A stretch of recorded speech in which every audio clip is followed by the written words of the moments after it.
Suwuzo memperkenalkan dirinya. Ia juga menjelaskan alasan dirinya menjadi murid tukang adalah harusnya mereka semua bisa menebaknya.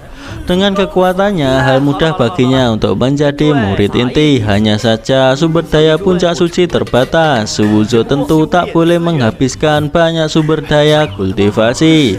Jadi ia memutuskan untuk menjadi murid tukang. Seseorang nampak tak percaya, bagaimana mungkin ada orang seperti itu di dunia. Suwuzo panik, apakah dirinya harus mengatakan yang sebenarnya, tapi itu terlalu memalukan. Beruntung Su Hao dan Su Yang datang. Mereka berdua meminta para murid itu untuk tidak mempertanyakan senior Suwuzo. Mereka berdua mengatakan jika ada beberapa hal yang tak murid lain itu lihat, tapi bukan berarti tidak ada. Mereka berdua melihatnya secara langsung. Senior Su di hadapan ketua sekte mengajukan diri menjadi murid tukang. Saat itu ketua sekte ingin mencegahnya, tapi senior Su sama sekali tidak bergeming. Meski mereka adalah murid tukang dengan posisi yang rendah, tapi harus tetap mengatakan yang sejujurnya untuk senior Suwuzo. Murid lain mulai mempercayai jika memang benar Suwuzo mengajukan diri menjadi murid tukang. Suwuzo tidak menyangka jika masalahnya akan berkembang seperti ini. Kedua junior yakni Su Yang dan Su Hao menyelamatkan harga dirinya. Kelihatannya ia harus bekerja sama dengan baik. Suwuzo berkata jika mereka harusnya tak perlu menjelaskan hal itu untuknya. Murid-murid itu salah paham terhadap dirinya juga tidak apa-apa, memfitnah dirinya juga tak masalah. Bagi dirinya semua itu tidaklah berarti selama puncak suci bisa terus damai. Dirinya bersedia menanggung beban dan bergerak maju.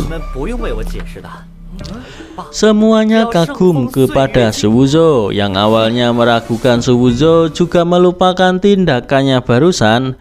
Demi kehormatan puncak suci, ia bertarung sengit dengan Cui Yiming dan menghabiskan senjata terakhir. Seseorang lagi membenarkan, jelas-jelas tadi barusan Suwuzo menunjukkan ketidakegoisannya, tapi malah meragukannya.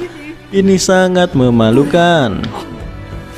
Dengan bakat dan karakter senior Su, bahkan jika menjadi penerus puncak suci juga sangatlah layak. Suwuzo mendengar bahwa seseorang telah menyebutkan kalau dirinya pantas menjadi penerus puncak suci. Kelihatannya menjadi penerus sekte Dao tidak jauh lagi. Cui Yiming memberitahu Suwuzo jika dirinya telah mengumpulkan sisa senjatanya dan menyerahkan kepada Suwuzo. Suwuzo memuji Cui Yiming karena kerjanya cukup cepat. Jika tidak ada yang lain, Cui Yiming ingin pergi, namun Suwuzo meminta Cui Yiming untuk menunggu terlebih dahulu. Si Cui Yiming dihentikan oleh Suwuzo. Dirinya mengira jika Suwuzo ingin meminta kompensasi. Ketika Suwuzo mau mengatakan jika tebakan dari Cui Yiming memang benar, namun tiba-tiba saja perkataannya dipotong oleh Su Yang dan juga Su Hao. Mereka mengatakan jika senior bahkan tidak peduli dengan identitas murid inti. Bagaimana mungkin peduli dengan sedikit uang dari Cui Yiming? Kau mengatakan hal itu sama seperti menghina senior Su. Karakter senior Su sangatlah mulia, pasti menganggap uang sebagai kotoran. Kau adalah penjahat dengan hati buruk. Suwuzo mendengar perkataan mereka, merasa jika apa yang dikatakan oleh mereka ada benarnya juga. Dirinya tidak bisa selalu memikirkan tentang uang. Cui Yiming akhirnya meminta maaf karena dirinya salah menebak. Lalu dia menanyakan mengapa senior Su memanggil dirinya. Suwuzo berpikir apa yang ia sandiwarakan kini telah menjadi rumit. Padahal awalnya dirinya ingin mendapatkan uang dan sumber daya di puncak suci. Sekarang tak ada alasan untuk memintanya. Namun dirinya harus menemukan cara untuk membenarkan apa yang telah ia lakukan. Melihat surat perang, dirinya mempunyai akal. Ia menghentikan Zhu Yiming terkait dengan surat perang yang ia bawa tadi. Surat perang itu dibatalkan dan dirobek oleh Su Wuzhou. Su Wuzhou mengatakan jika Puncak Suci adalah pemimpin 6 divisi. Apa salahnya membatalkan surat perang? Hehehe. Su Wuzhou meminta Zhu Yiming kembali dan memberitahu Wu Wuti jika ingin menantang Puncak Suci, dia harus mengirim surat perang itu sendiri. Jika tidak, Puncak Suci tak akan menerimanya. Melihat apa yang dilakukan oleh Su Wuzhou membuat para murid yang ada di situ merasa bangga kepada dirinya.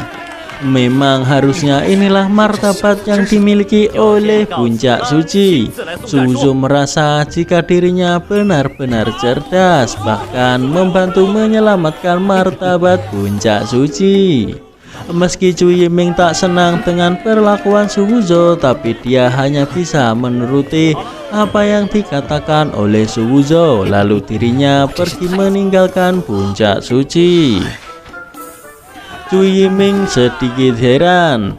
Murid yang berani menetapkan aturan, apakah benar dia adalah murid tukang? Karena Su Wuzhou menganggap masalah telah terselesaikan, ia pergi karena masih ada pekerjaan untuk diselesaikan. Murid tukang sekali lagi mengagumi Su Wuzhou yang bersikap begitu sederhana dan tidak terlena dengan ketenaran. Karakter senior Su sungguh patut diteladani. Mereka berniat menyebarkan berita tentang perbuatan Su Wuzhou agar semua orang tahu tentang kepribadian mulia senior Su Wuzhou. Su Wuzhou sangat menyukai hal itu karena saat ini semakin banyak orang yang mendukungnya. Selanjutnya, selama kultivasi cukup, penerus Puncak Suci pasti menjadi miliknya. Ketika menjadi penerus Puncak Suci, posisi penerus Sekte Dao tidak jauh lagi. Lalu ia segera kembali untuk berlatih. Begitu banyak logam dirinya akan pesta besar malam ini. Su Wuzhou sangat senang, saking senangnya ia berlari kencang agar cepat sampai di tempat murid tukang. Ruangan ketua Sekte Dao, Mo Daoxian, marah terhadap sikap Su Wuzhou yang merobek surat perang dan menetapkan aturan seenaknya. Hal itu sangatlah lancang. Ia meminta muridnya untuk menyampaikan pesan darinya untuk menyuruh Su Wuzhou pergi ke puncak senjata untuk pekerjaan tambahan. Namun, karena Su Wuzhou sangat populer sekarang ini, takutnya akan dikritik jika memperlakukan Su Wuzhou seperti itu. Namun ketua Dao tak peduli karena dirinya adalah ketua Sekte Dao. Siapa yang berani mengkritik perintahnya di sekte ini dan meminta murid itu untuk segera mengaturnya. Satu lagi, ketua Dao meminta murid itu untuk memberitahu Su Wuzhou jika tak selesai mengurus tumpukan besi rongsokan di puncak senjata, maka dilarang kembali ke Puncak Suci. Ketua Dao tak percaya jika dirinya tak bisa membuat Su Wuzhou kapok. Ia tak bisa bayangkan begitu tiba di puncak senjata, apakah Su Wuzhou masih bisa membuat masalah.